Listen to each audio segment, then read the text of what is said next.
Hey, everybody. You tuned in to Cyberhuman Frontiers once again, and it is January 16th, 2021. A lot going on. We are going to take on a challenging set of topics here tonight, and I think that you'll probably find it interesting. Before we get started, I'd just like to give our community guidelines disclaimer. The points of view and purpose of this video is not to incite fear or violence or harass or bully in any way, but to rather to share opinions and thoughts with other like-minded individuals curious about the subject, to encourage conversation and awareness. The opinions expressed on this stream belong solely to the person espousing them and are not an expression of the channel Cyberhuman Frontiers. This video does not claim to give medical, legal, political, or financial advice. The video and our YouTube channel in general may contain certain copyrighted works that were not specifically authorized to be used by the copyright holder, but which we believe in good faith are protected by federal law and the fair use doctrine for one of the more reasons noted above in the Copyright Act of 1976. So, TMC, how you doing tonight? Andy, I'm doing good. My mind's on overload, but seems to be normal these days. So Yep. Doing good. I think I think a lot of people are kind of feeling that same thing, which is kind of why we flex and adjust our show. And the mainstay of this channel is on all things technological as they affect the coming age of artificial intelligence merging with human biology and our world in general, our extended world, and how that's going to be continuing forward and how we can best utilize it as well as adapt to it. But there's a whole lot going on, particularly on the national scene, the political scene, and it's weighing on everybody's minds. Indeed, it is possible to merge some of these things together and relate it to technology as well, and that's what we're going to attempt to do tonight. Might be a little bit challenging, as I said, but when one considers that the world that we live in is literally immersed in technological advancement. It's everywhere. It's ubiquitous. So it is part of what went on in the election of November 3rd. It's part of what goes on in communications and in surveillance and security in Washington, D.C., a little bit of which we covered both from a historical basis last week as well as up to the present times. And this stuff is all around us. So we can we've got plenty of time going forward to delve back more into the hardcore digging on the latest of patents and devices that are being developed and brought to market. But right now we kind of want to do a little bit of an overview and take that challenge on to try to relate everything together. We will show a selected group of these technologies tonight. They vary, but when they are brought together, they kind of result in a synergistic effect of really being powerful, and that you can bet your bottom dollar that that technology is being used and employed to the fullest of its capacities, even when we don't see it directly. And that probably has some sort of impact and effect on things that we see going on at the national level.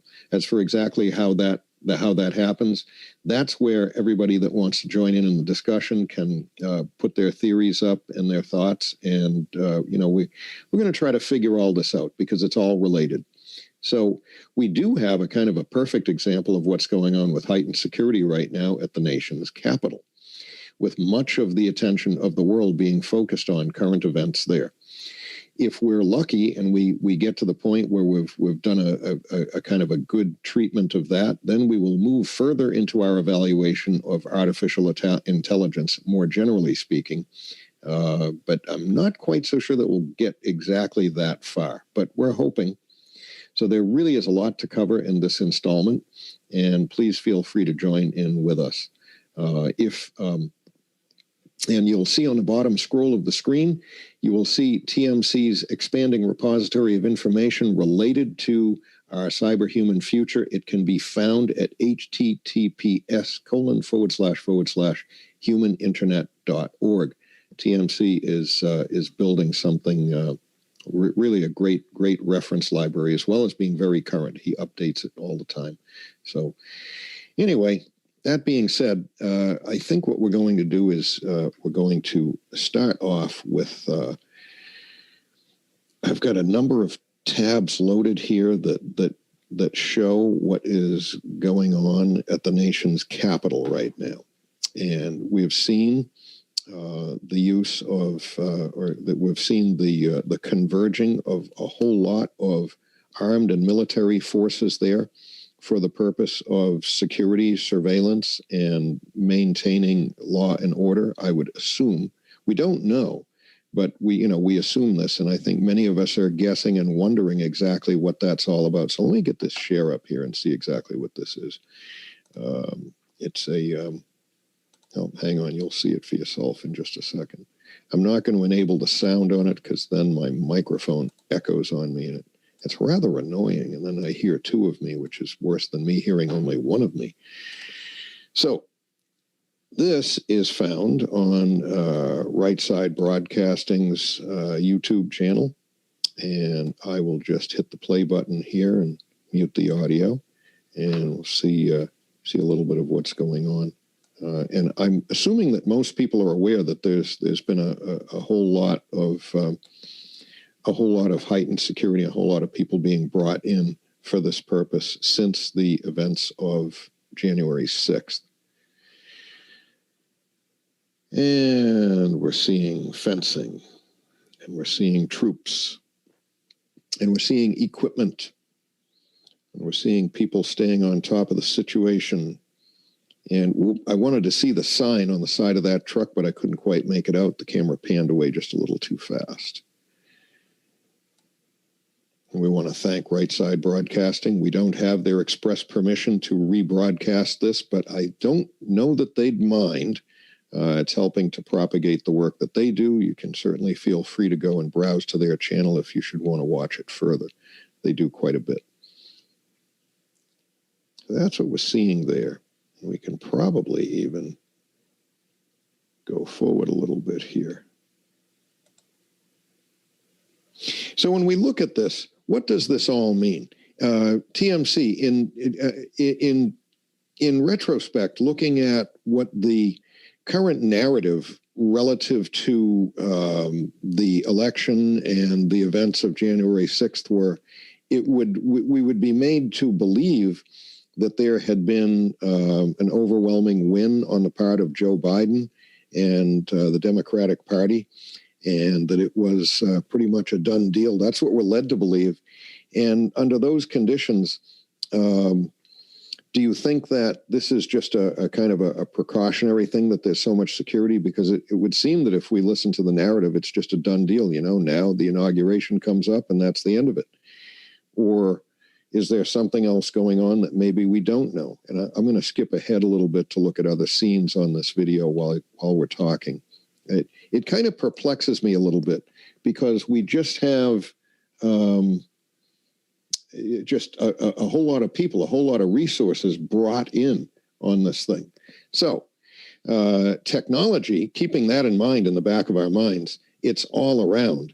And it's there. I mean, there's the eye in the sky. There are cameras. There's all sorts of GPS tracking on smart-enabled devices that every person is probably carrying. So there's a whole lot of intelligence and awareness of everything going on here. What is, I almost want to hear what that guy is saying. I don't know that I want to do that, but I don't know. What are your thoughts as you look at this and you consider what would be the purpose of spending this amount of resources and money? And look at all these barriers up here, all kinds of things. I don't remember an impending inauguration day when such a heightening or hardening of security around the Capitol took place, and it does make me wonder. What are your thoughts? A penny for your thoughts, TMC. Yeah, this is long-term fortification is what this is.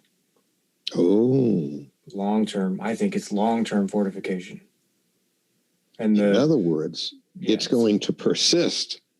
Yeah. The gray area, the unknown is who's ultimately in control of this piece of property. Who's in control of the troops? Who's in control of what the troops are going to do? Why so many? And ultimately, who's in control? Because this is the District of Columbia. This is the capital of the country. They've created a military compound similar to what you would see in a foreign country. If you were to go in and occupy and claim a piece of territory and then have it as a forward operating base or just an operating base in a foreign country, this is how you would do it. You would set it up this way, and these are first stage semi-permanent emplacements that are made. And if they remain over a period of time, they will consistently and continually be improved. The walls will get bigger and thicker. The reinforcements will continue to grow, and you will move this stuff out layer by layer by layer. Look what we're seeing here on this video feed. This is from a little while ago. They're putting up more fencing, and there was just a loader that was bringing probably carting more of this stuff around. I'll replay it again. You don't do all this just for an event that happens, allegedly an uncontested event that happens in 3 days. You don't do this for that. No, there's you're right. There was stuff that came out online today. The deployments, you are right. They're saying now deployments are 30 days. Being prior service, that's pretty typical to get information that says, oh, it's for this period of time. And then you get there and it gets near to the end of that period of time. Like, oh, you're extended. And then it gets near the end of that period of time. You're extended again. Well, what does this mean to us? When we look at that, I mean, what we're seeing is the transformation of our nation's capital into a place where you might not so easily be able to just walk freely around on the streets. There's no easy about it. You won't be. You won't be. Unless you're authorized to be there, you won't be there, period. Right. I mean, maybe I'm just old and behind the times, but it just doesn't seem like anything remotely like what my vision of the home of the Republic, of all of these states of the country that we all, and, by the way, just beside the point, we all pay federal income tax to support this whole operation. And we're paying for it. We can't go there. It's not our place anymore. Not that we should go there and cause mayhem, which I don't think that any conservative patriots did, by the way. I think that was malefactors in the crowd. But this is our place. You said, whose control is it going to be under? And who's in charge? Hang on. You see that? January 23rd? Yep. End date. So it persists until, let's see, Wednesday is the 20th, till the following Sunday. Today, so 16th basically, to the 23rd. Today the 16th? Yep. Yeah, so today, a couple hours ago, 3 hours ago. Yep. For a week. Yep. 1 week. There's no way you're amassing 30,000 troops approximately. No, absolutely and not. All of these, like I said, semi-permanent emplacements, brand new, engaging FEMA. Mm-hmm. And so, guys, out in a week, no way. Out in the chat, if I may, out in the chat, what do you guys think? Welcome and hello to everybody. Whoa, there's a good crowd out there. What would be the TMC, and I share it. His thought is that this is something that's going to be extended and then perhaps extended again. Yeah. What possible reason could there be in a time when we expect that any event would be sparsely attended anyway because of social distancing and COVID-19, and we won't get into that. That's a whole different subject, whole different show. But we would expect that there would be a sparse involvement of people migrating into the Capitol anyway. Why is this all going on? Let me keep scanning through to other shots. I want to add something else to the thoughts. Okay. This is just what we're seeing on the surface. If this amount of activity is available for public consumption on the surface, how much mobilization is occurring behind the scenes in remote support areas like the nearby airports and the nearby military installations? Right. How much? So you see the Jersey barriers? This is what we see. We see that. And you see the metal fencing, obviously, all right? And what we're not seeing is the additional background surveillance or the additional background tracking of people by way of the GPS on their phones. This is not regular fencing either. It's not regular chain link fence. That's like the steel that you would put across. Strong. Yeah, that would be used like flooring. You could use that same stuff for flooring, or it's mesh grading. It's not even. You're right. It's mesh grading. You're right. That's not regular chain link fence. That's very right. It's very thick or very strong relative to a standard chain link fence. Yep. And it's harder to put things through it too. You've restricted the opening characteristics as well. They've squared this off with Jersey barriers, so if someone with a vehicle were to be able to get through the fence, then they'll be stopped by the Jersey barrier. I see what the rationale is there. So you ain't walking in there, and you ain't driving in there. Not unless you have military equipment. Right. Something more is afoot here, everybody. Let me just read through what's going on in the chat here.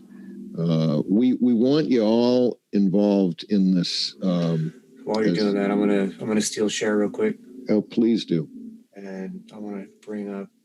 And Celestial Dragon brings up a good point. I thought, as you did, that it was going to be a largely virtual inauguration. I mean, almost, the federal equivalent of a Zoom meeting. Okay. And it was not something that was going to be attended even by very many of Congress. Or if it was, they'd be 6 feet apart from each other, wearing masks. And yeah, it does kind of look a little bit creepy. And good point. Normally, an inauguration is a celebration. All right. So let's say that it's, 45 to 55. And, that 55% of the country that voted for that successfully inaugurated person will be celebrating that. And the others will say, well, hey, we didn't win. We lost. But hey, there's always next time, 4 years from now. It seems so abnormal. It feels to me like it's surreal. It just ain't working in my mind. And yeah. Keep the comments coming, because that's what this is a real group discussion tonight. We will at some point get to the technology's involvement in this. Of course, you see up there some towers as well in the background. But look at that fencing, man. Semi-permanent. These are semi-permanent temporary towers. They're commercial grade, military grade. These aren't. They are. Those are heavy-duty towers. They're going anywhere. Yep. They can be taken down quickly, but they're made to be up for a long, long, long time. Yep. And from what I've heard, it's just public information, right? Places you go to look for your information. They've jammed civilian radio traffic. Military radio traffic is allowed, but there's no public wireless comms at this point. Oh, that's the other thing. Yes. And Val, I know you're out there in the chat. You had sent me something that showed what the blackout of cell comms is. Now, on one hand, you'd say, well, all right, that's standard operating procedure when you're going to secure the Capitol. But again, why so much security, and why are we doing that if it's to just ensure the proper proceedings on Inauguration Day on the 20th? Why have we knocked out so much of cell communications 3 or 4 days before that? And this is war posturing is what this is. And look how fast it's being done. Look how fast it's moving. 1 week. And you have not complete, but near complete quarantine and fortification, an initial fortification. Thoughts from out in the chat is that this does look very long term. And I got to be honest, that thought hadn't even crossed my mind that it would be long term until you mentioned it to me a while ago. We were talking a little bit before the show, but your opinion is shared by others out in the chat. So these things are made to be out in all seasons. This is internment camp type equipment. And I'm not saying that's what DC is. I'm using those words as an analogy. You find this stuff. It's what it would look like if it was. Yeah. You would find this stuff as a outpost facility for border security and border control and military installations during foreign occupation kind of stuff. When I say that, I mean United States or some incumbent country, right? Your own country providing or performing some military function in another country, and you want to protect your forces. This is the kind of stuff you'd put up when you establish yourself in a city or nearby a city. This is exactly what you do. That's what it looks like to me. And it would also be something that you'd see done in a country that had a country that wasn't really poor, but had the resources and the money to appropriate and the people and the material to appropriate to get these things done fast. Yeah. And so what you see here are the different types of barricades. This is obviously not even close to the same level of security, these barricades. So this to me looks like it's going to be a barricade or a way to block or obstruct free flow of travel once you're inside the outer layer. And the outer layers look to me like this. They would be constructed of things like this, and or areas within this compound that need extra protection, like your surveillance and communication towers. Now, what do you think? What do you think, if I could ask you to guess? We don't know for sure. What do you think is taking place on the comms in and out of those towers? Everything. Surveillance and comms. And that's what radar is. That's all wireless. That's all wireless communication is. It's a radar technology that has been deployed in such a way to move information around. That's all it is. It's still radar. It's still those principles, those basic fundamentals that were derived from radar technology. The same transceivers that are on those towers could be used both for communications as well as for imaging, Doppler imaging, send out and bounce back and know what the positional presence of objects or people are around the broadcast area, however far that is. Yeah, amongst other things. But yes, that's the surveillance capacity of towers like that is phenomenal. Phenomenal. So we can look at those and we can say that that's probably both. I mean, they'd be foolish not to use it for positional object imaging around them. The capacity that's what they use on military bases. They put towers out, and they're remote sensor platforms that tell you when you have movement or something out of the ordinary occurring near your perimeter, near your fence line. And you can scale this stuff out to, yards or miles or whatever. It's radar, and it's steerable, phased array, 3D radar. So that's also a weapon system, believe it or not.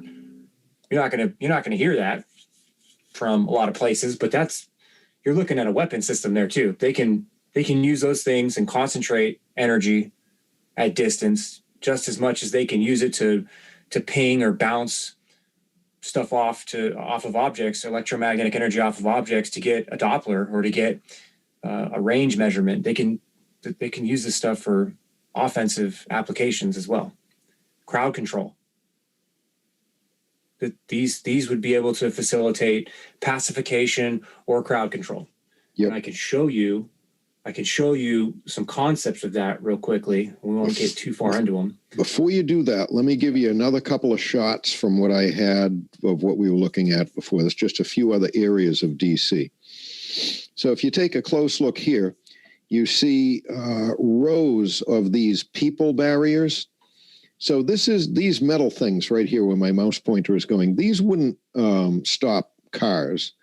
But what they look like is they're aligned in such a way as to channel people, in groups. So you've got a column of people that might be walking down here and another column, and they're kept separate and they're kept in line. So we've got Jersey barriers that keep vehicles from rushing it at this end. And then we have another barrier right here, which keeps people from walking outside of that. And this looks like a kind of a check-in kiosk where I think the anticipation, and there may be people who are in DC who know exactly what this is, but this looks like something for the purpose of channeling people through a check-in facility of some sort. The piece on the right is for pedestrians, I think, and the piece on the left is likely for vehicles. Well, then they're going to have to move these Jersey barriers out of the way. No. So the other side, off to the left, you see the fencing. Yeah. Right. Yep. So you have vehicle traffic and you have what looks like pedestrian traffic. Right. Let me see if there's a slightly different shot of that same thing. Yeah, right. Okay, so there's one view. Well, that's the same thing at distance. Yeah, it looks like it's going, those barriers are going all the way across. Right.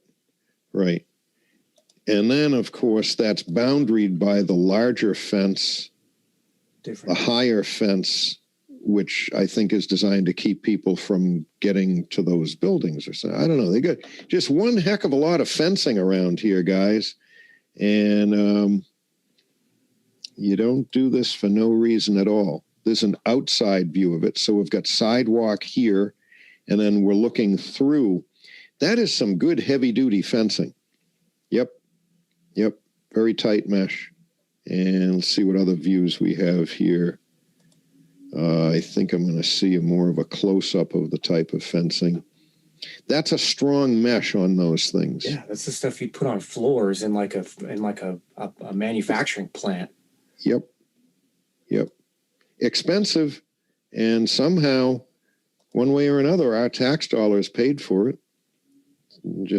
I'd like to know more about why. Waiting for my thing to work here.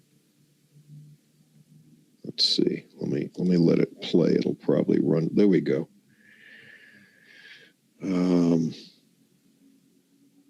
Look at all of that. He's a little shaky on the camera, but you can still see a lot. It's like turning this nation's capital into a prison almost. I don't know. I'm not a big conspiracy theorist. It's more like it's an encampment or a fortification or a compound.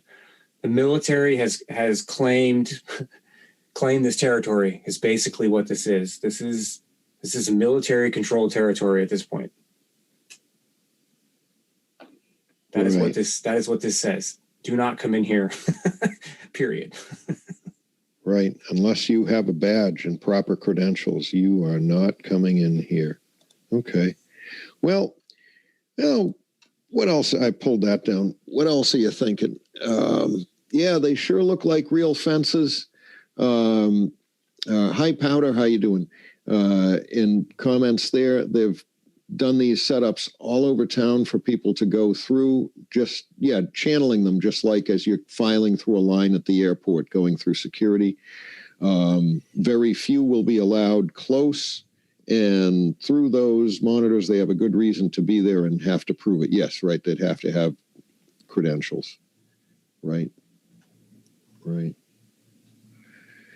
And then some thought is, I wonder if someone's wondering out there if they're doing it just to make an extreme show of force, which I think you mentioned is to just make it look like, there's real high strength here and you aren't going to mess with this. And then maybe after people have been conditioned to live with this as the new normal in the nation's capital, maybe they'll dial back on the number of personnel needed, but they're going to want to maybe keep that,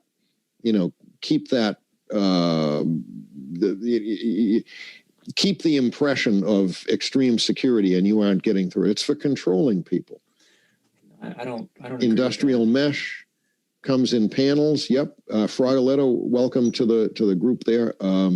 Yep. It is definitely a strong steel mesh. Yep. There's a few. I don't even know how to phrase or word what I want to say. I don't think they're taking that stuff down for a while. I don't see that happening. They would not. They would not be doing this for a week long or a month long. Absolutely type not. Of engagement. Those are long term, semi-permanent emplacements.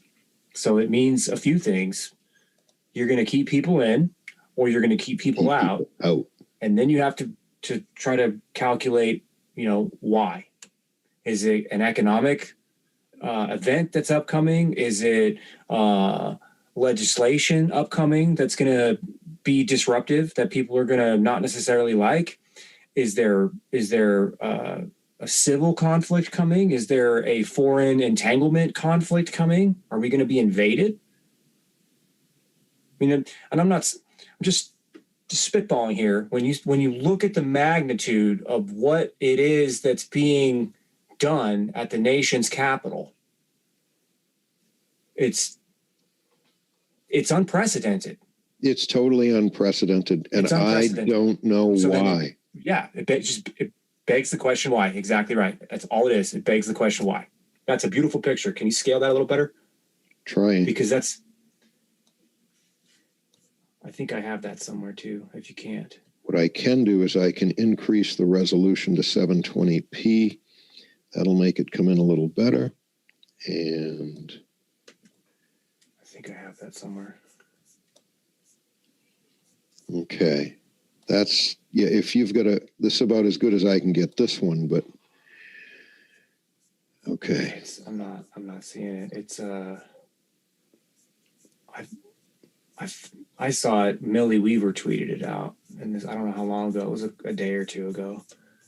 That looks good, Indy. It's actually, no, it doesn't. No, it's a little blurry. Yeah, let me see if I can find it. So something that we heard about, and once again, this coming from out in the chat, is it may be beyond an anecdotal observation that the fencing around the White House was bolted from the outside. Or actually, the Capitol building was bolted from the outside, not the inside, which would possibly suggest that it was more built to keep whoever was in safe rather than keep whoever was out. And I don't know about that, but I doubt that it was assembled by accident. But either way, if you're going to go about trying to unbolt a fence, it's a slow speed process whereby by the time you get enough bolts out that you can get part of the fence down, someone would have seen you and stopped you from doing it anymore after that. Yeah, that's better. That one was better. That's getting really good. Yeah, I'll put this back up and I'll pause share with this up and I'll search for a Google map overlay so we can kind of scale out and see. You gotta just try to, if you're wondering along with the rest of us, what is the purpose? Is this something that's happening under the orders of at the executive level? In other words, the president?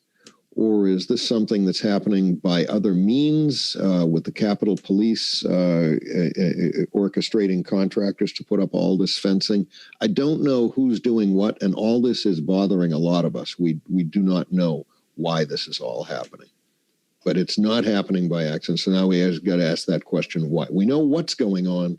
Now, why? So You've got this thing. Here's the Potomac River, right? This is what was cut off in the picture to kind of give people an orientation. Yep. The Potomac River is over here. Here's the Lincoln Memorial. Right. Here's the Lincoln Memorial. Washington Monument, the White House. Reflecting pool, Washington. Yep. We could see all of that here, and you can start putting together, because this is just a cropped, cut out picture, and you can see red. It's going. It's there's. And it looks like we've got here. People who are out in the chat, and their people have some of them go to work in the Capitol sometimes. Mm-hmm. So we have gotten reports that confirm everything that we're seeing on the screen about the very, very heightened and hardened security at the Capitol. And I marvel at how this can all be done on one hand, but it doesn't make me comfortable or particularly happy. Yeah, it looks like the blockades are extended outside of this cropped picture too, because you got the Supreme Court, Library of Congress over here that, to me, would be high value targets as well. U.S. Capitol, which National Gallery of Art, Senate, Capitol. Yep. Yeah, Senate and House, Smithsonian, National Gallery of Art, and all this is for an anticlimactic inauguration that's going to be done virtually with very few people. No.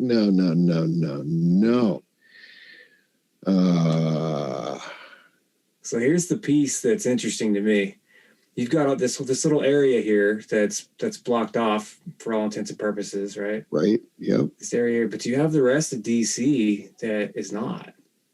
And when you look at the sprawling urbanization of this area here, it's so all much. of this is urban, and you've got this little quarantined section right here. Correct. And the rest of this. So that's when you look at the reality of this, where's the risk or the potential risk going to come from? Outside in or inside out? And it's coming from the surrounding urban areas here. And when you hear about DC or think about DC and the swamp and this, that, and the other, this is just the Capitol area. It's not the rest of the lobby infested shithole that is DC. And that's what we're looking at here. Under normal conditions, what I'm going to say is the old normal rather than this, purported new normal. Just a little person like me would go to the National Gallery of Art and, browse the exhibits. I would go to the Smithsonian and look at the old planes. How you doing, Light Switch? Good to see you. Here's the other piece. What the heck is going on, people? How far away is DC from the ocean, from the shoreline? It's not. Not very far, really. Not at all. No. So there would be if there you go. Worst case scenario, right? Invasion, right? Where would it come from? How would it happen? You have New York that is completely compromised, right? Yep. You've got Jersey also not so good, not too good. The entire eastern seaboard up here, and then you have the talks of Canada dinking around and farting around up here China up here with Canada, right? Yep. And so when you think that if that's true, then how far is this away? No way to wage an invading. They wouldn't get anywhere. We have really good military. We've got all sorts of radar. Unless there's a stand down. A stand down. Yeah. I love that name. Into the Mind of a Madman. That is a great nickname you've got there. Welcome into the mind of a madman. Good to see you. Please comment away. Here we are. We're all trying to figure this out. Yeah. So that's worst case. I'm not saying that's what I think is going to happen. I'm just saying if you're looking at this tactically, and you need a base level amount of security to keep vehicle and pedestrian traffic under control, you would have military components to be able to manage the water and the air. they're looking at it tactically. The people who have designed these barricades, they are. So that's the way we should be looking at it. Yeah, this is an insane amount of controls. And you're going to have layers of security in here. So you're going to have a perimeter of security to get in, and then you're going to have sub perimeters of security to get certain places within here, within this area. Right. So if we take a look in the lower right, we've got you at the Capitol building surrounded with Congress, all sorts of points and plenty of fencing. Then we go over toward Lafayette Square, down at the bottom. When we see around that, there's the White House in the middle of that. And there is a lot of concentration around the White House. Now, is this to protect the existing president who is still in his term now? Or is this does President Trump have any comment about what's going on? Anybody? I don't think so. If he does, he's not going to say anything. This is government protecting the highest publicly known piece of property the government has. I mean, this is emblematic of the country. It's the correct. This is the capital of the country. So the iconography of that, the symbolism of that. If this area was compromised, that would recreate or destroy, is probably a better way to say it. It would destroy the iconography or the icon, the emblem of America. One of the main emblems of America. It's being transformed right in front of us. Absolutely. Absolutely. This matters to us, and we all feel it. We all know it. And we need to know why. Okay. Well, and I say what I said before about it being emblematic and it's being destroyed. You could argue that the emplacements that are being made is a method of destruction. You are recreating the image or the iconography of this piece of property.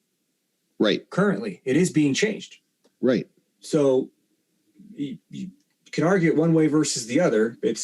And I think we all feel that we have something to say about it. And I think that our time to say something about it is going to have to come. I say that cautiously because it should not be done in a warlike manner unless there was no resort. It should be done in a very logical, straightforward, and interrogatory manner. Okay. Well, and demand answers. There's got to be, you have to be able to speak. Otherwise, there's no other alternative besides kinetic. So there has to be dialogue.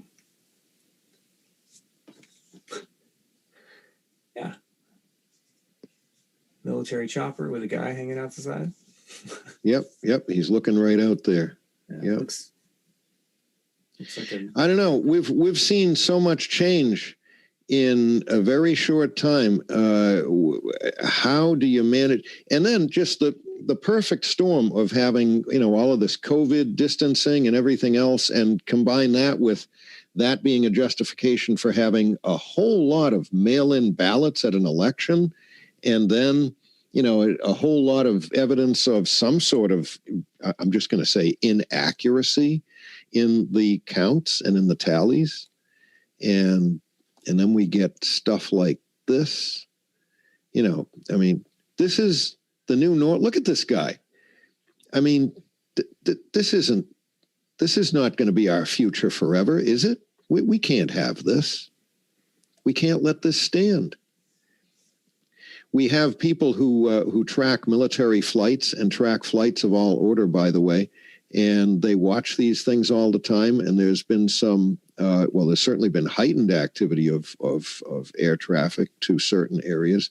I can't speak clearly to it, but if one of those people is out there in the chat and they want to dive into the Zoom room, they could give us an overview. But this is just some of the flight tracking that goes on. And once again, here we are. Here's D.C., right around here someplace. Okay. There's Fredericksburg. And I could actually get the flight tracker up there and show you, but there's just, and once again, look at the technology. This is wonderful stuff. We can use this to try to figure out what's going on. And we are, to some degree, the beneficiaries of some of that technology.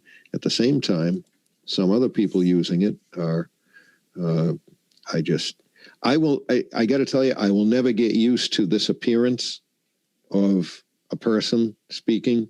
It's not something that I don't think I'm ever going to see this as normal. That looks abnormal to me. All right.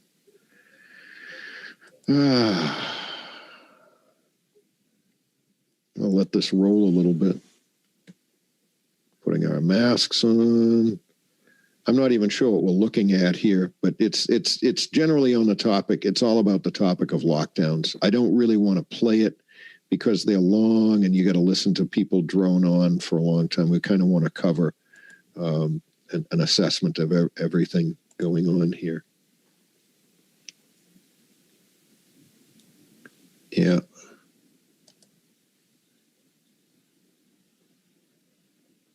Buffering. So there we are. Those are our observations of what we see. We are searching and seeking those reasons why, and some questions as to how they bolted those barriers together. Well, I can tell you they've probably been bolted together with something that's a kind of a locking nut and bolt, so that they don't loosen up very easily. It's probably done with the best of hardware, so I don't think you're getting those barriers apart anytime soon. They also look like they have been painted with some sort of weatherproof epoxy paint. Really good stuff, good quality. Those will last for years. And now we're seeing someone else give their little overview of the fortifications in the area. Okay. So at some point, we will transition our discussion more toward the technology side of things. But would you want to just speculate for a minute? Let's go back to January 6th, okay? And let's take a look at, let's say we've got, 10,000, 100,000, or 1 million people all traveling somewhere between where they first gathered and now walking toward the capital, the nation's capital. We have cell phones, smartphones. Each one of them has a GPS in it. All of these things, all these phones talk to the towers. Every one of those phones with its GPS and its MAC address has a person's name and an account connected to it.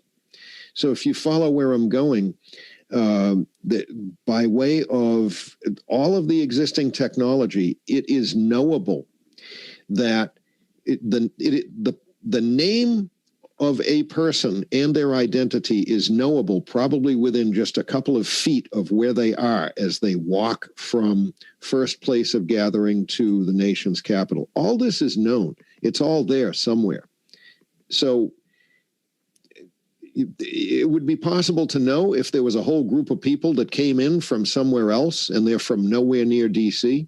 It would be possible to know if there was, let's say, 100 or 1,000 people that came in by way of, some sort of big bus or something from Michigan. You could know in that crowd. And I'm going back to the 6th and what we could know about this and what most likely certain people's in positions where they've got this with access to this knowledge and positions of authority can determine who was where in those crowds and whether they dispersed or whether they stayed in a tight little group. All this can be known by way of technology. And it's just all of the stuff that we've got carrying around in our pockets with our smartphones right now. They know who it was by name, where they came from, what state, where they moved, when they started migrating from first place of gathering to the capital, how close they were to the capital. All this is by way of a literally a tag, an ID tag that you're carrying around on your person that's broadcasting to the cellular network. So think about that. There's a lot that more that is known and can be sifted through. Celestial Dragon writes, and the more advanced phones have multiple types of cameras. Yeah, they could also turn a camera on. Yes, absolutely. So they can know all that. So where we're looking at this from a position of being in the dark a little bit, and where we watch what happened on the 6th on the news, and it looks like a completely chaotic mess of mayhem. Somebody knows all this. You have any thoughts on that? Who, me? Yeah. Yeah, well, I would agree. I think that somebody knows. I think that there are different fusion centers that know. And I have a sneaking suspicion that there's been likely a lot of activity across the country and the world, for that matter, over the last few weeks. And I'm sure all of that is being looked at. We've heard the phrase, thanks to the Rona, we've heard the phrase contact tracing, but someone wrote out in the chat, yeah, well, what about contact tracking? What about just tracking, period? We're all being tracked. That's exactly what contact tracing is. Yes. Yeah. They just changed the words to make it sound pretty. And if y'all are interested, we can turn toward the tech side of things, and we can amaze you and amaze ourselves with some of the highly powerful technology for imaging, radar, and all that stuff. Just in case you're not sure that it's there, it is, and we can show you it and how it works. If you all are interested, a little bit of a combination, kind of joining things together in our discussion tonight, because they use it. And look what's going on. Let's see here. Do I have another link that I can put up with anything good before we move on to something else? Yeah. I think you got a pretty good idea. I got one more. I don't know if this is real time or, well, it's very short. It's only 2 minutes long. Let me put this thing up. Don't see anything much happen. Oh, wait a minute. Yeah, I'll put this up. Give you another little snapshot of what's going on there. Just give me a second. And this is more of a close-up of the Capitol building. Okay. And do we see any more activity other than a whole bunch of flashing lights? So this is going on. That was last night. This is last night, yep. Well, it says Capitol Live 16th, 2:32 a.m. That can't be. No, it's January 15th. Excuse me. So that's what it looked like yesterday. So there's the Capitol. Let me see if there's anything else in here other than this one shot. I don't think there is. Right. So these buildings are supposed to stand for something that means something about our republic. And if this is a method of temporarily protecting it and preserving some of the iconic buildings and symbols of our country, then I have no problem with it. But I kind of don't know why it would be being done now, unless there's something big that's impending. Yeah. So something big is impending. I think so. I think something's going to happen, man. Well, I think we're going to turn a little bit more to technology. Let me just scan the comments out there. Good to see you, KLC. Bolts. He's also calling attention to the bolts on the fences and how they're bolted together. And yep. All right. So we're going to move a little bit towards technology. Would you want to do that? You think that's going to serve our purposes well here? Yeah, I think that due to the nature of this show, we should continue to circle back and build out this proverbial flower that is modern technology, and surveillance at this point seems to be important. Well, we've spent episode after episode additively bringing out the detail of technology, and we've been saying, yep, and it can be used for this, and it can be used for that, and it can be really fun and great and handy, or it could be used for other purposes which you might not be so well informed of as it's being used. And we see examples of the potential of that right now at the nation's capital. I mean, guaranteed, you go there, your face will be imaged, your position will be located within a few feet of where it is. They will know who you are, when you go where, all of that. And just, one casual little example of this is progressive radar-assisted facial recognition. Gee, that's good. A facial target in the image may be identified. A non-empty set of positive facial indicators. And what this one features, by the way, is they're using millimeter wave radar, which offers a better resolution, high resolution, so that even if part of that face is obscured, let's say by a mask or a shadow or someone else halfway in front of this, still going to pick up enough features of that face by way of this very, very accurate imaging to be able to get a pretty good fix on whose face it is. And this is just one little example, and we have more. And I think we also were talking about running a couple of videos too. Yeah, what do you want to do? Do you want to do more reading, or do you want to, how would you like to go ahead here on this? Well, maybe a good spot to go is go over to Human Internet and look at some of the wireless stuff that's over there. We talked about this, Patton, on the last show, and it briefly, what it really does is the millimeter wave radar, the power that is used to be transmitted out, it's scalable, so they can turn the power up until they get the resolution that they're looking for. So if they can't get a good positive ID with facial recognition, they can use millimeter wave radar, which is just basically a transmission of electromagnetic waves in the millimeter range, to bounce off of your face or other parts of your body to develop a physical or a physiological profile that can then be compared to a database and matched up and then rendered as a composite. So they can take the reflections of the millimeter waves and they can add them up with the information or the pictures they get with the cameras and come up with a positive ID. And let's try to do this. Let's just take all the folks along with us on this understanding of the difference between a camera and millimeter wave radar. So, and I'll just read this. In contrast to a visual spectrum camera, which is passive, it means it's just taking in by way of its lens the light that's out there, the natural light or whatever lighting there is, and looking at an image.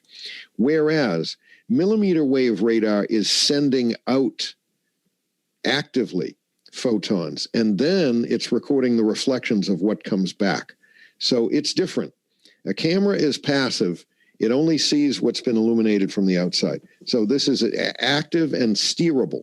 And as you just said, it's the power can be scaled up or scaled down. So that would be analogous to, all right, here I am with my radar beam, boop, boop, boop, going out, and I haven't got quite enough of a good image because it's too far away, or, maybe a couple of obstructions, or maybe the air is cloudy or foggy or smoky or something. So I can turn up the power to drive more signal at whatever it is that I'm trying to image so that I can get enough reflected energy back to get a satisfactory reading of what it was or who it was.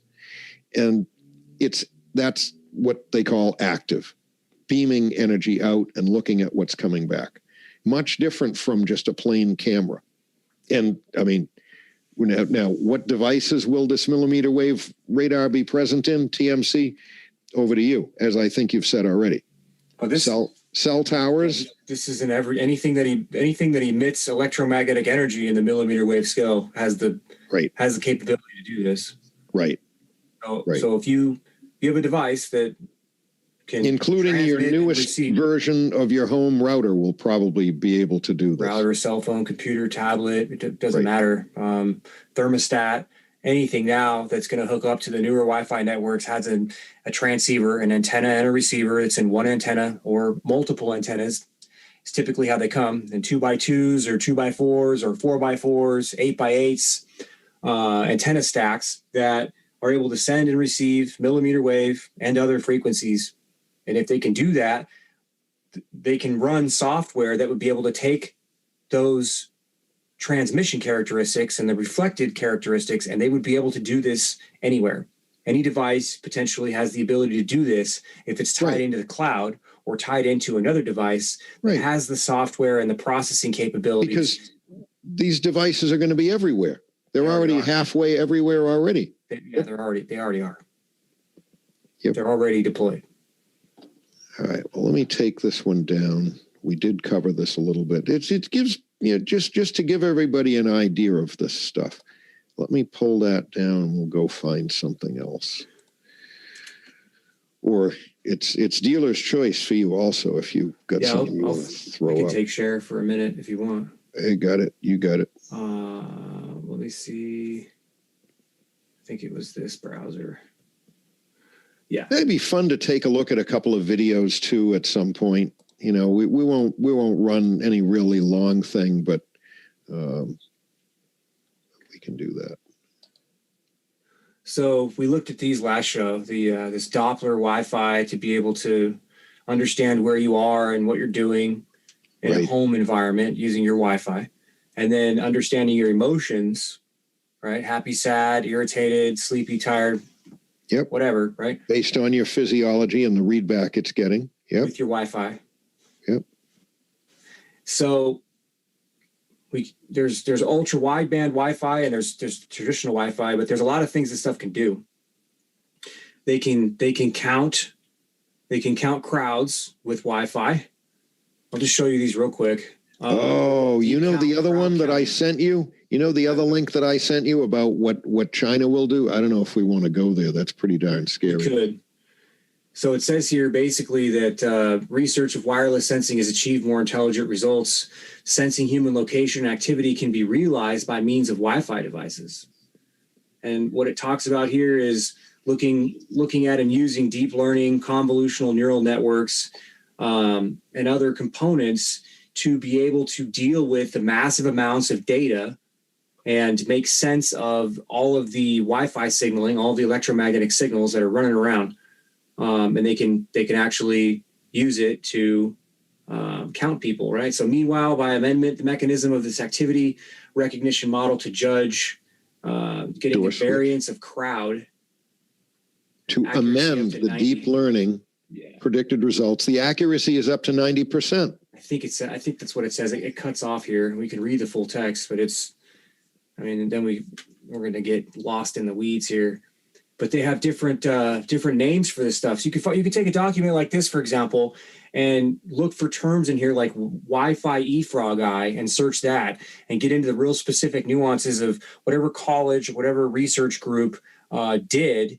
And how far they got with it. Right, underneath the study. And this is just publicly available information. So you can extrapolate out how sophisticated this stuff could potentially be when used for government surveillance, military surveillance, things of that nature. Well, one of our mantras for the show is science fiction comes true. Okay. Yeah. So, when you extrapolate out where they might go, so much of what was, just fiction years ago is true today. And your guess that what might be probably will happen. It's amazing. Yeah. So to further improve the performance of deep count, we add online learning mechanisms by our activity recognition model. The experiments showed that the mechanism we can eventually reach 90% accuracy. Yeah. They've used denoising algorithms to eliminate artifacts, get them out of there. So they're working on this. Deep count. So here's one. There's another one in here. Why would you want to count a crowd? Why would you want to count and characterize? What would be the reason? How do you feel if you're in a crowd and you're being characterized, identified, and counted, as well as possibly having some of your physiology read to determine what state of agitation you might be in, or why. Why would people want to do that? Why are they building this stuff? It's for surveillance, and it's for what they call a closed loop system.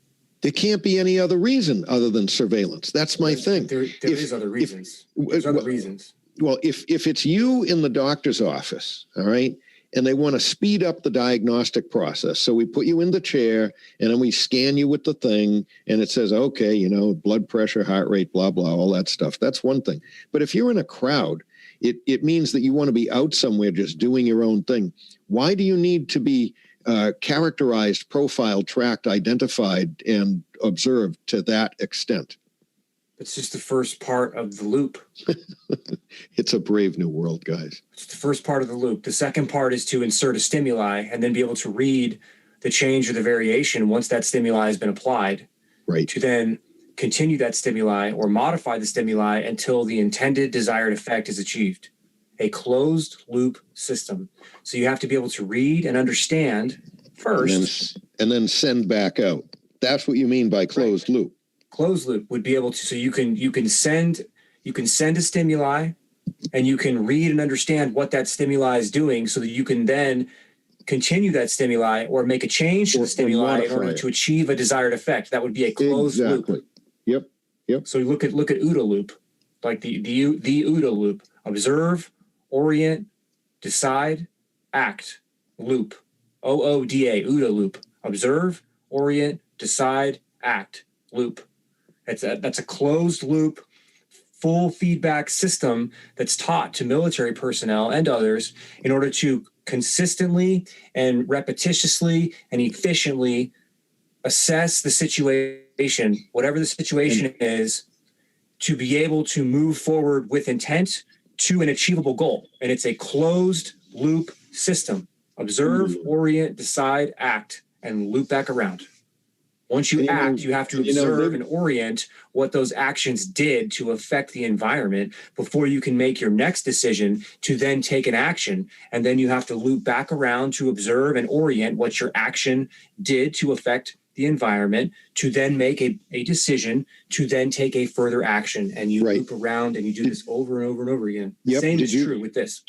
Did you explain that well enough to satisfy Celestial Dragon's question, which is the first part of the loop is the observation. It's the monitoring. That's the first thing you got to do is just read the device or the system will read the environment, identify a subject, and then determine its characteristics. And once that's done, then it goes into the second part of the loop, which TMC just mentioned.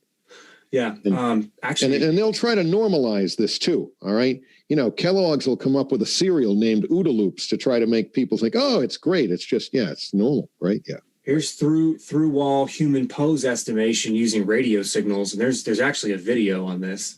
I could try to find it real quick. I think it's on the website. This would be good to look at again. Not this one. This is a better one. This one has. Let me see if.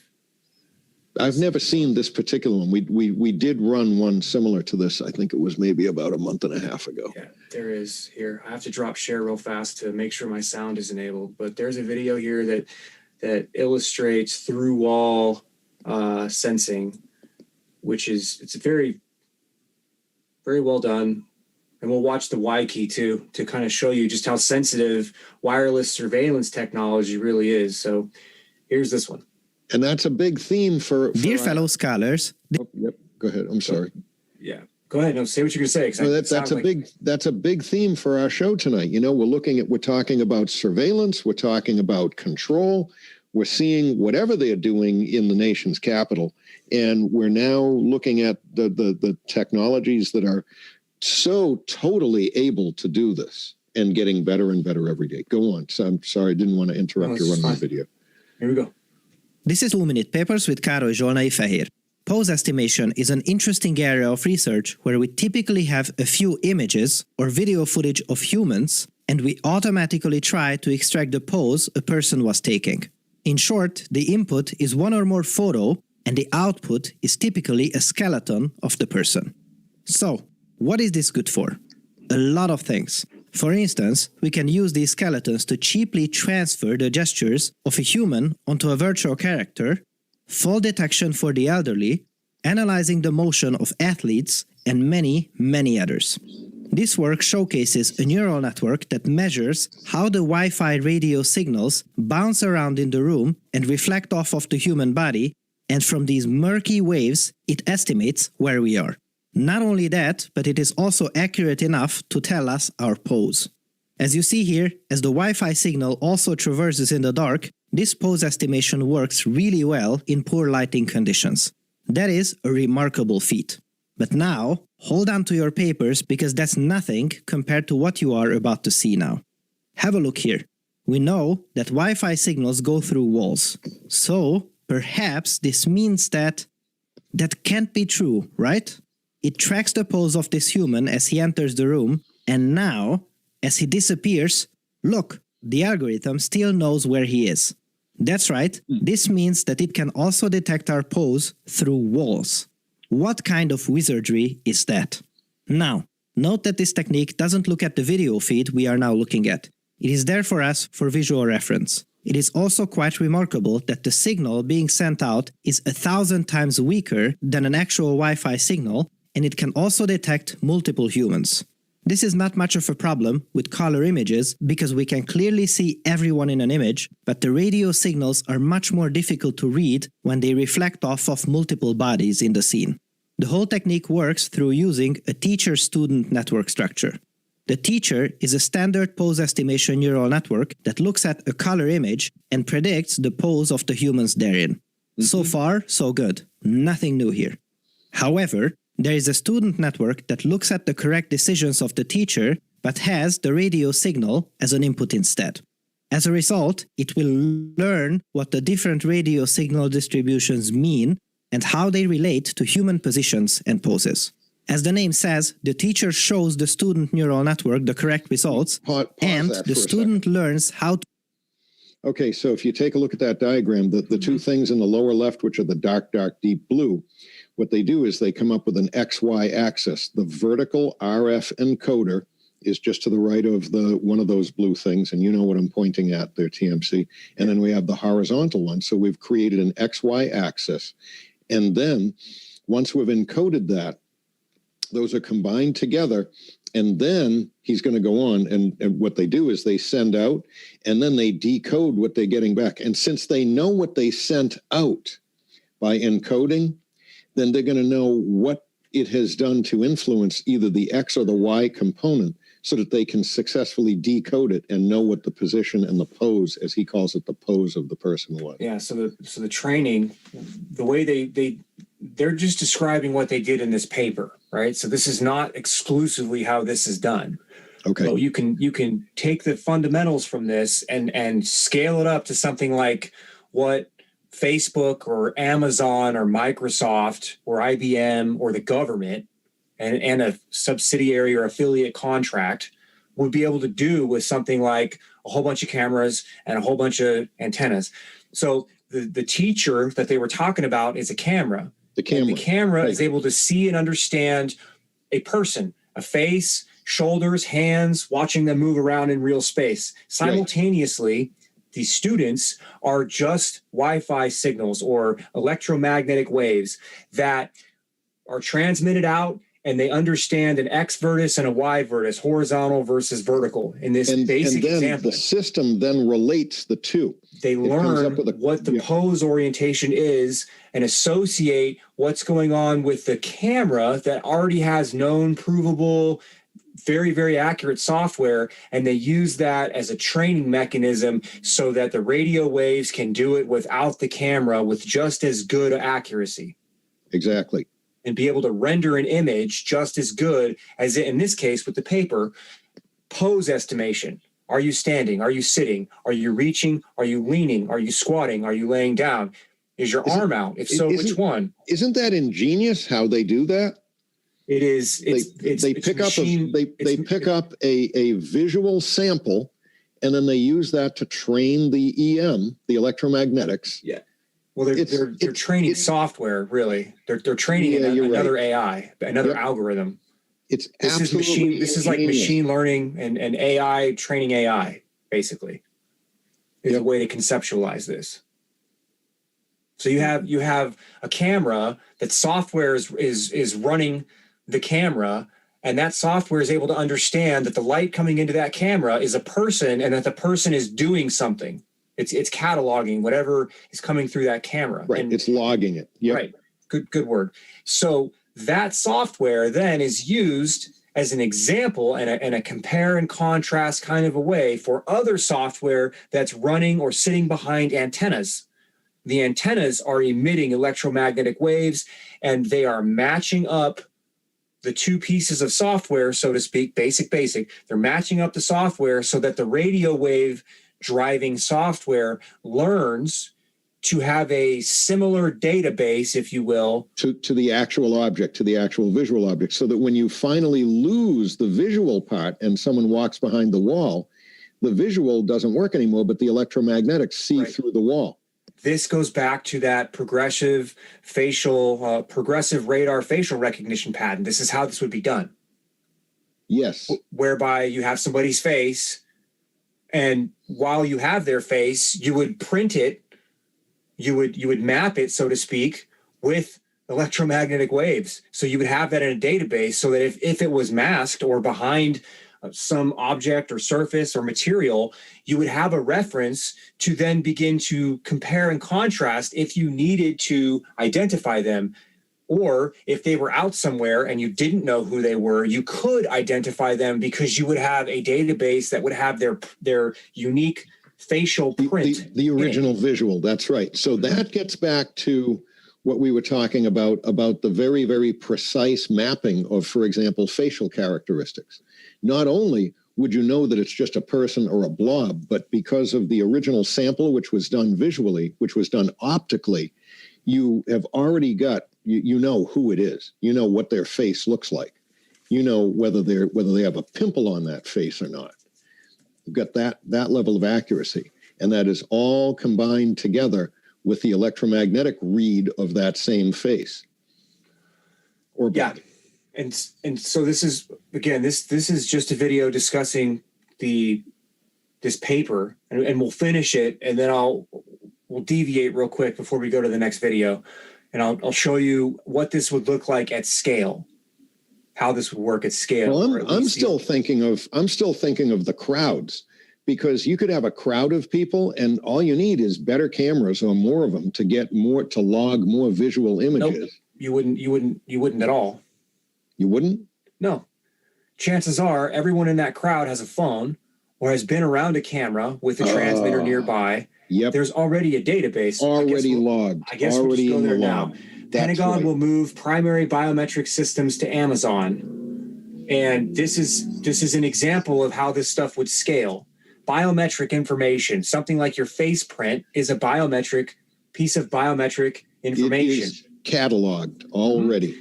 The Defense Department wants to make major improvements to its biometric surveillance capabilities. This is October 2020, starting with moving its database and entire operational system to a cloud environment hosted by Amazon.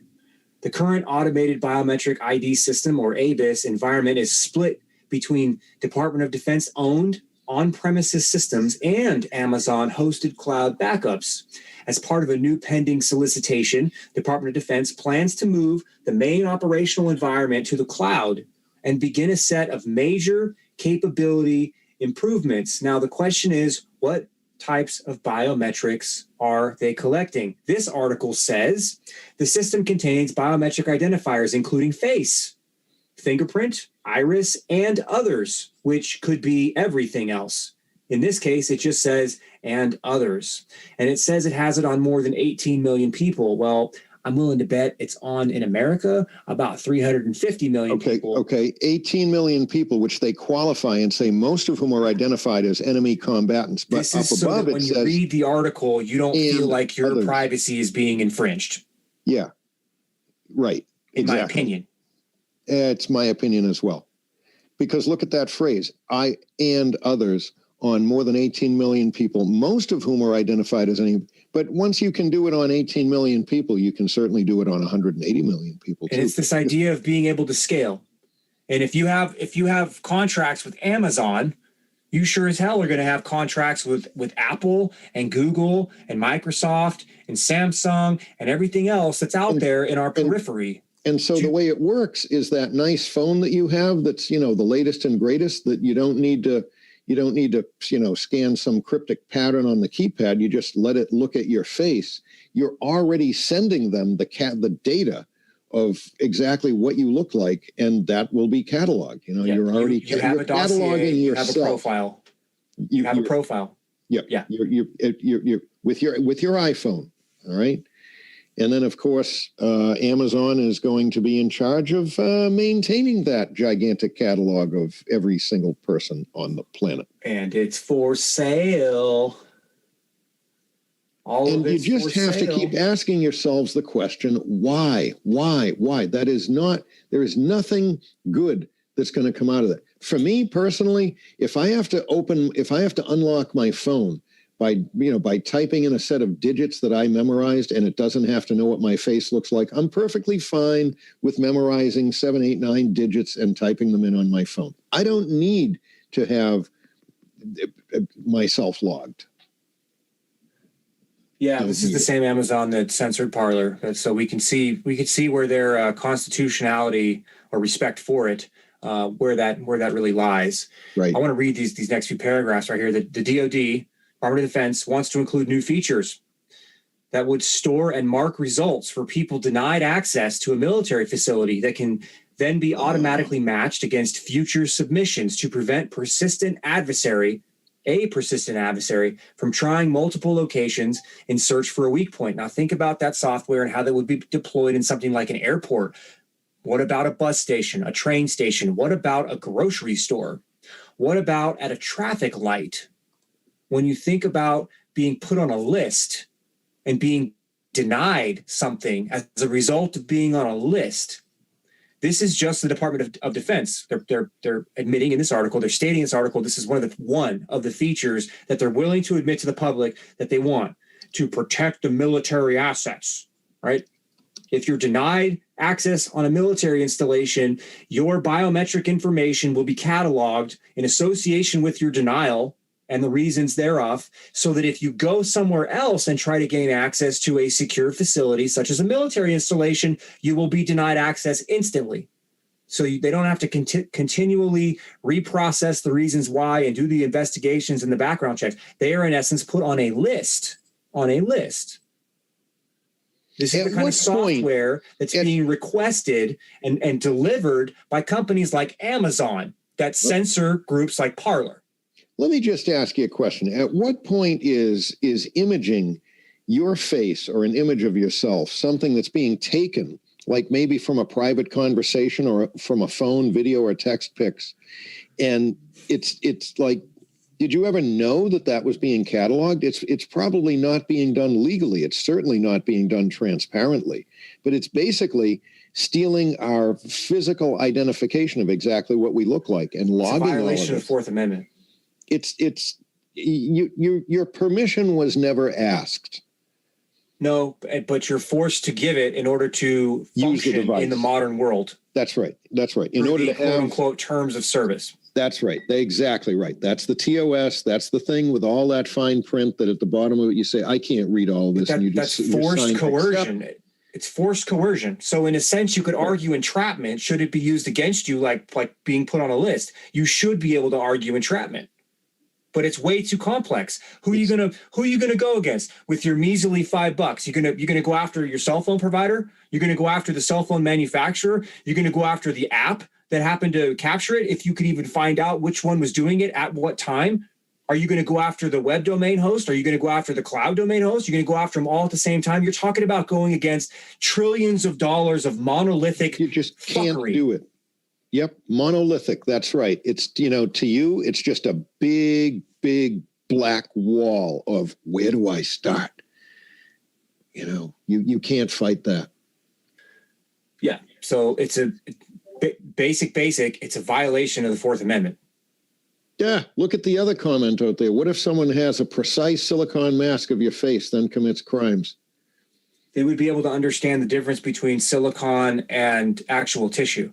Most likely. They can understand that with the variation in dielectric properties, which is the conductivity and permittivity, those types of things. They look at the impedance, if you will, of a particular tissue, and they can understand what the tissue is and what the characteristics of the tissue are. They can then change those characteristics by transmitting particular modulation of electromagnetic waves and do funny things with your tissues, like create heat or create pressure waves or create resonances or control the ion flow transport in between cellular membranes. And I can go on and on and on, but I'll stop. No, it's good. I'm. You got me going. You got me going.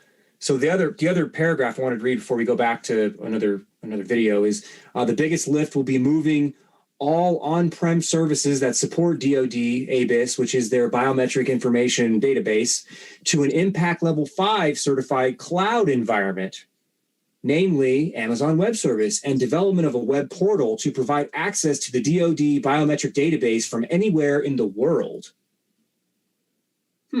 So what does this look like? This means that Amazon Web Service is going to be tied in with military networks that then give Amazon a footprint globally. A global, hardened, military-level encrypted network run and owned and managed by Amazon. Right. That is a private company that then gets to hide behind things like what? You could say Section 230, but they're really not that kind of a publisher. They get to hide behind the protection of the government because they have contracts like this. They can do what they want, and they turn around to the government and give them a big fat middle finger and say, what the fuck are you going to do? We have control of your military biometric database, one of many, for example. What are you really going to do? And if we thought that control over our rights with the government was difficult, what if it's now shielded within the confines of a private company that, how can I say this? I guess all I want to say is, if you think that you can get a private company to pay attention to you, they're private. They say, well, everything that we're doing has been authorized and sanctioned by the government, by DARPA. We don't even give you the time of day. So future capabilities will likely include efforts to integrate facial biometric matching through video surveillance, integrating with DNA databases, incorporating anti-spoofing algorithms, and speeding the matching process for all biometrics to less than 2 seconds. Boy, that's less than fantastic. 2 seconds. So this is what the AI chips are going to be able to do in your phones, folks. They can tie into these clouds, and I can show you where Amazon and Verizon are pairing up for 5G edge wireless gateway platforms to put the cloud closer to the gateway, right? Closer to the edge so that you get a better user experience.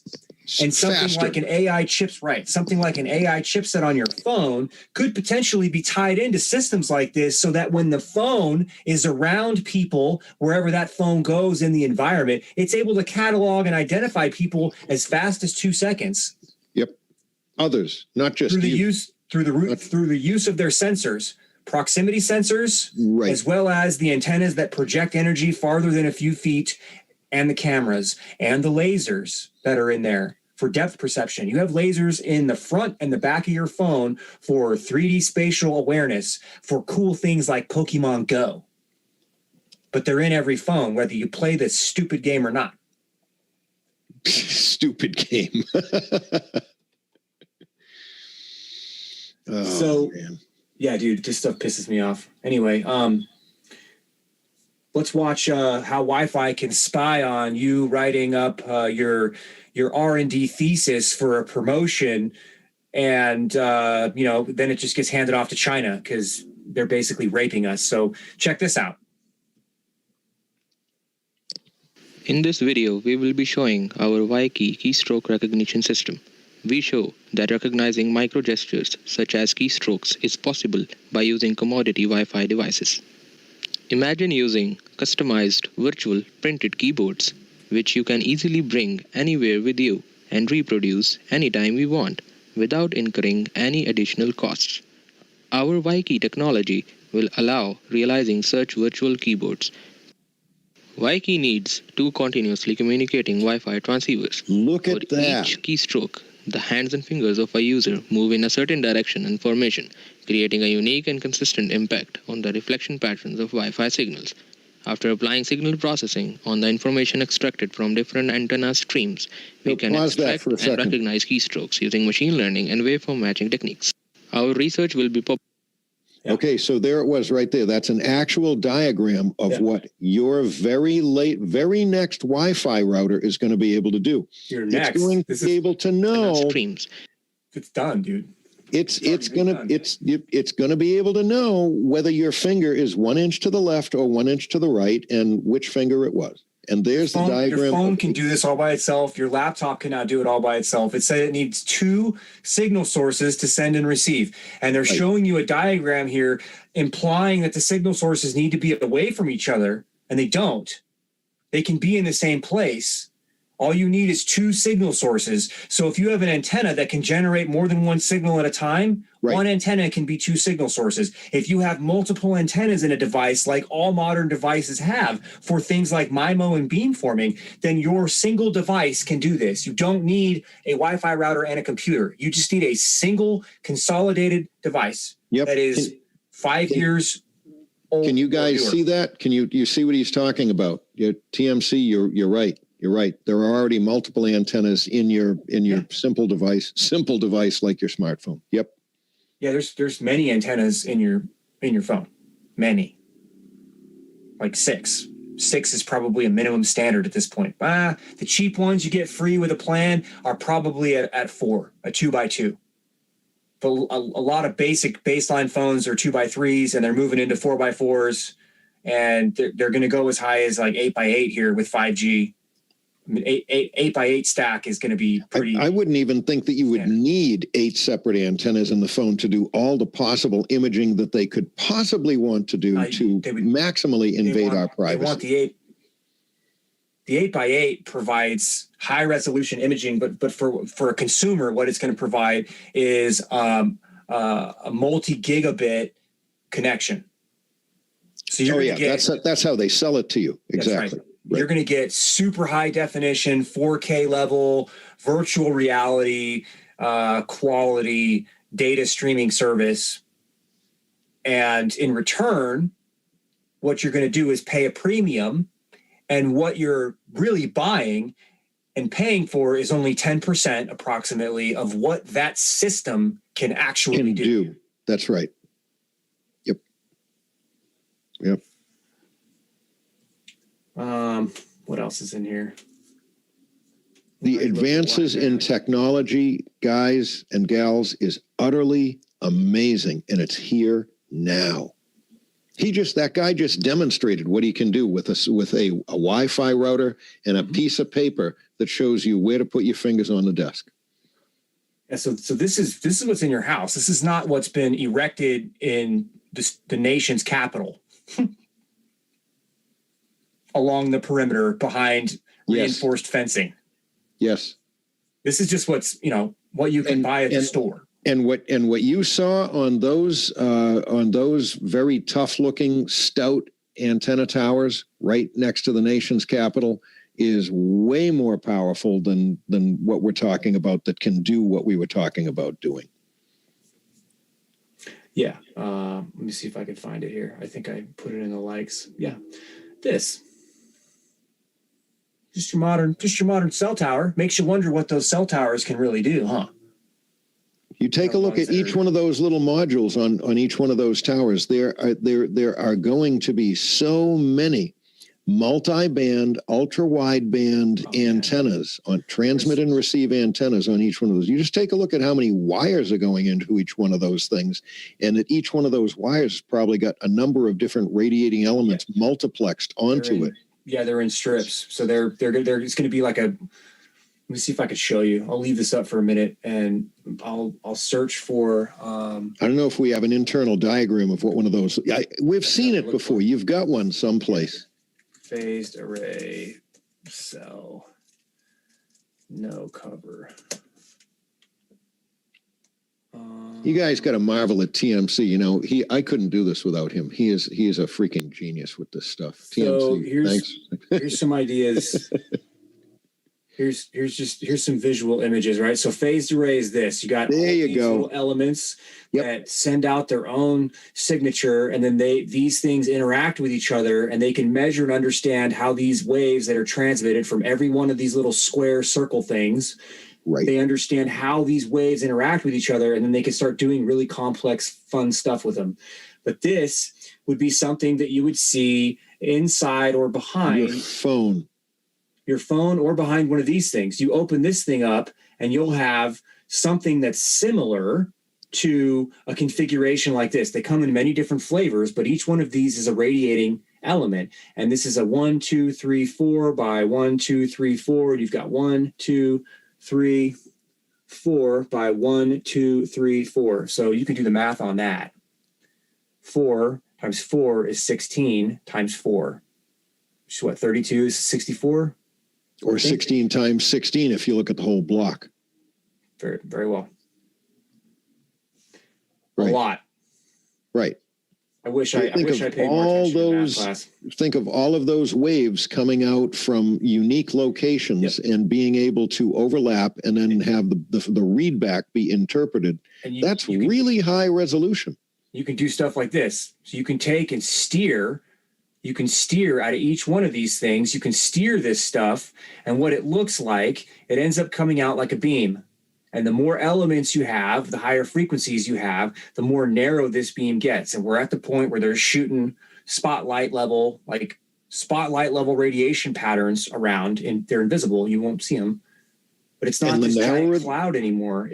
These are focused, pointed, phased array systems. Right. And the narrower that beam gets, that translates into it being higher and higher resolution of the reflection back. Better resolution, more accuracy, highly precise. Yeah, these things are miniaturized, very, very small. Here's an example. It's a 5G Ericsson. He's holding these things in his hand. Right? Yeah, that's what's inside. There's a bunch of those inside that module that we saw on that tower. Yes, basically, yes. And so you could, for a basic example, every one of these little plugs, every one of these little cords that you see would correlate to a brick or a wafer that's got multiple antenna elements on them in whatever configuration. They come in many different flavors. But that's basically what that is behind the cover.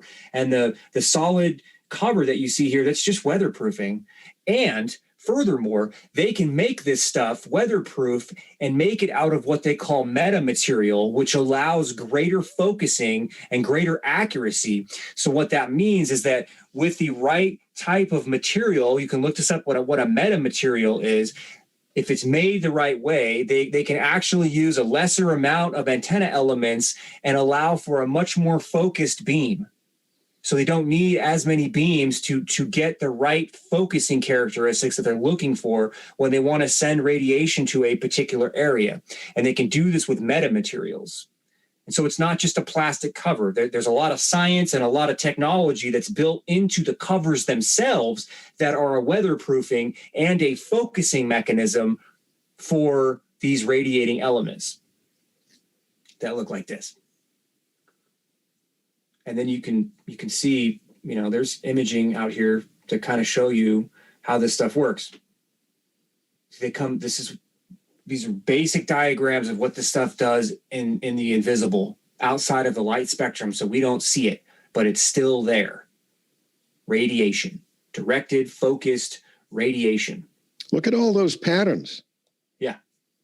Every one of those represents an imaging capability. Or communications. Sure. Yep. Mm-hmm. So all I did was to find this. I phased array cell, and I put no cover so that we could get some images that show what these antenna elements actually look like. What else is in here? I don't know if you want to get into micro impulse radar or not. Where are we at? We have 15 minutes left. Yeah, I think we should because it relates. Okay, so we were going to go a little further. We're going to get into some speculation about artificial intelligence and where that's going to take us. But I think that's what we're going to start off next week with, and then we'll go from there on that. But let's finish up with this. Okay, so to give you an idea of what this stuff is, here's a penny, and here's a disc that's got antenna elements on it, millimeter wave antenna elements on it. A nickel. The size of a penny. It's a nickel. Yep. Thank you. A nickel. The color threw me. You see the 5 cents here? Yeah, very good. Thank you. Thanks for clarifying. So not that much footprint, not that much space needed. This could easily be laced into a headrest, a wall, a phone, a computer, anything. Something like this can deliver power at distance. They can send power with things like this. There are patents for that. You can look up Energis, Energous. And in their patents, they have arrays that look similar to this in their diagrams, and they're able to actually focus and deliver wireless charging capabilities like 30 feet away. They have a patent that provides power to military troops off of trucks, to the troops themselves that have electronic gear that they're carrying around. They have a patent for that. Energis, Energous, Erous, something like that.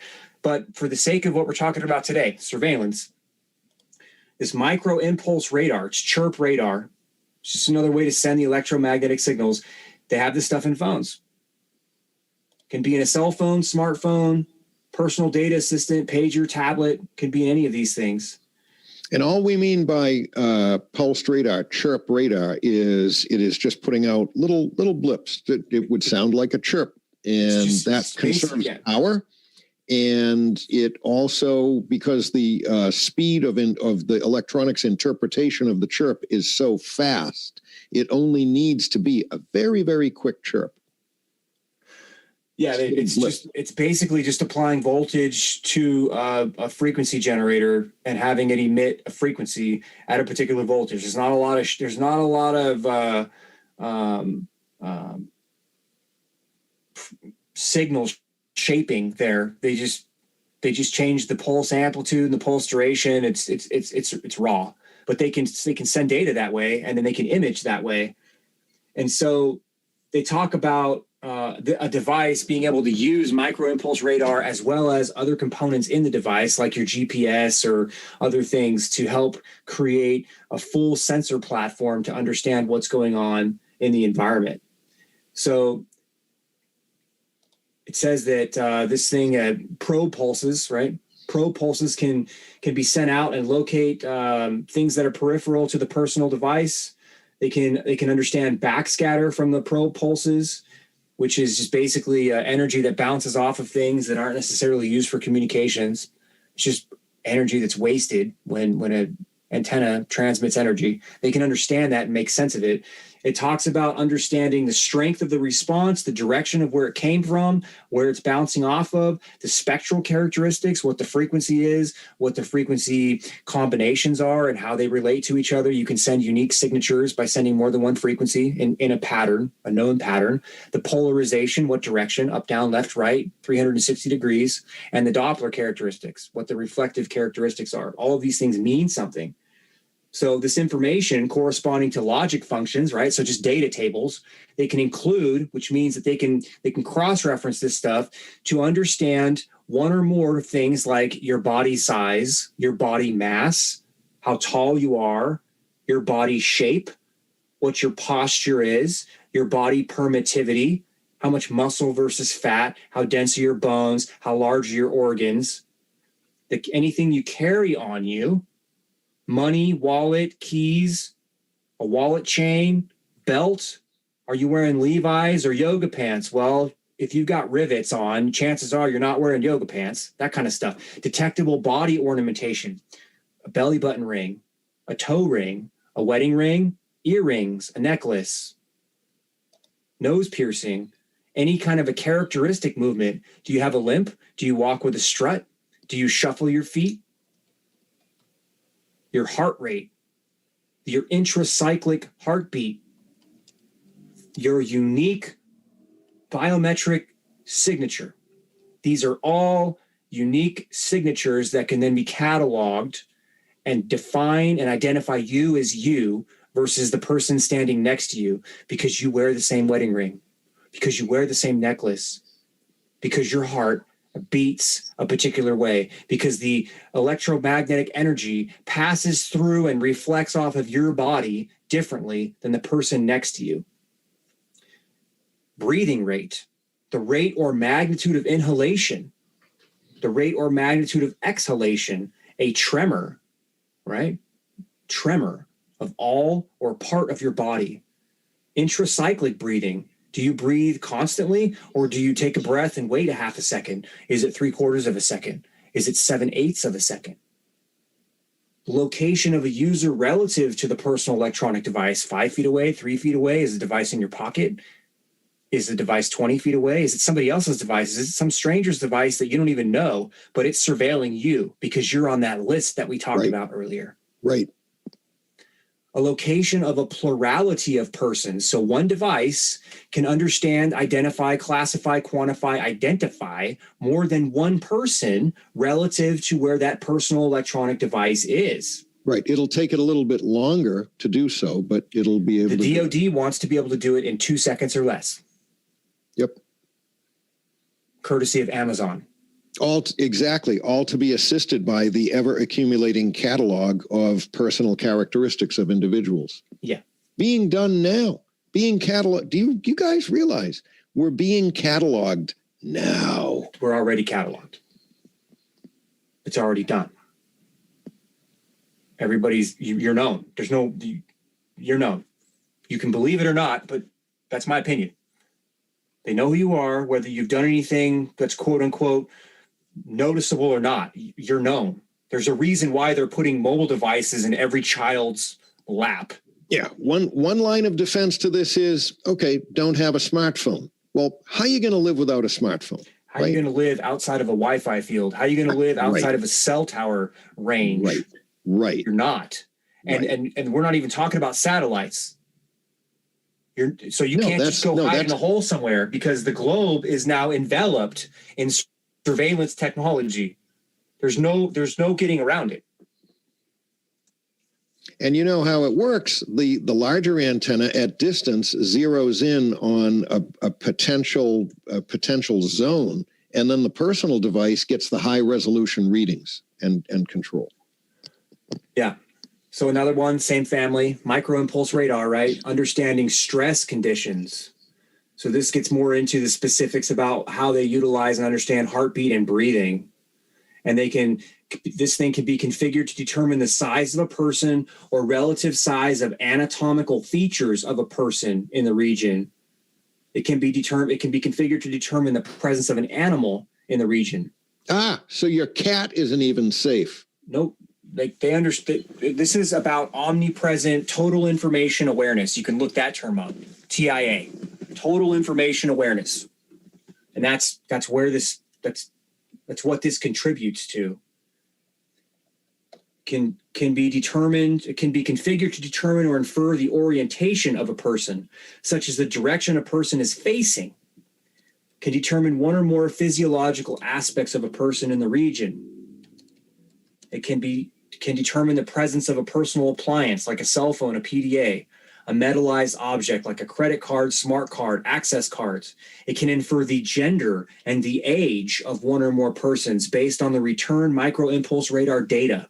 For example, male bodies generally can be characterized by a higher mass density than female bodies, and thus can be characterized by somewhat greater reflectivity at any given range. Adult female bodies exhibit relatively greater harmonic motion or jiggle, responsive to the movements, and can thus be correlated to harmonic spectra characteristics. Older persons generally move differently than younger persons, allowing an age inference based on detected movement in the region. And you realize that's notwithstanding already having been completely identified and reconciled to what's already cataloged about you based on the ID that it's transmitted by your phone because it's registered to your account with your name, and they know who you are, and they just correlate that with what they already have on file for your name. Yeah, that's the map. So you get a device, you get mapped, but then you have a database. You get a new device, and all it does is validate that it's you, and you get a new minder, which is the new IMEI, new MAC address of the phone that you just upgraded to. Yep. And you're constantly reprofiled, right? People's physiology changes. Your health gets better or worse. You gain weight, you lose weight, you age. Updated. Mm-hmm. Constantly.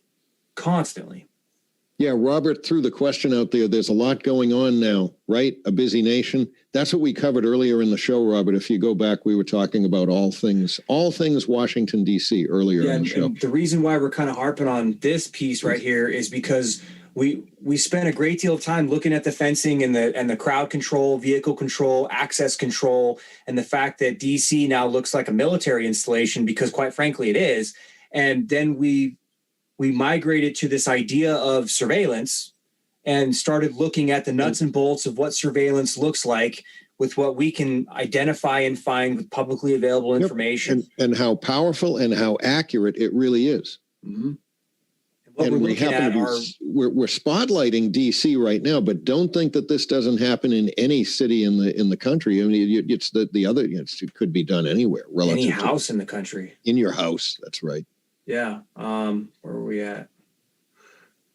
We are at 7 minutes. Yeah. So all this stuff, this radar technology, it can be output in the form of an image. So they can take this stuff and they can convert it to an image. If they know what you look like, or they know what your environment looks like, and they have the unique reflective and absorptive properties of your environment, they can then render it and recreate it as a visual image. It doesn't have to stay in the weird radar type stick figure or blob or blur or color scale. They can actually convert that stuff. Once they collect the raw signal, they can convert it into an actual image.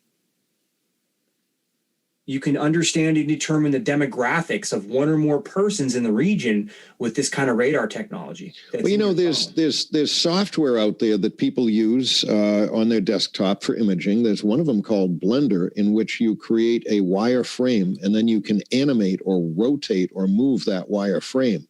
And analogous to that, once that set of points, that set of data points is created that identifies you, if there is an optical picture of you, then that can be basically painted onto the wireframe. Right. And you actually got you, looking exactly like you, because it's an image of you, and see exactly how you're moving and where you're going.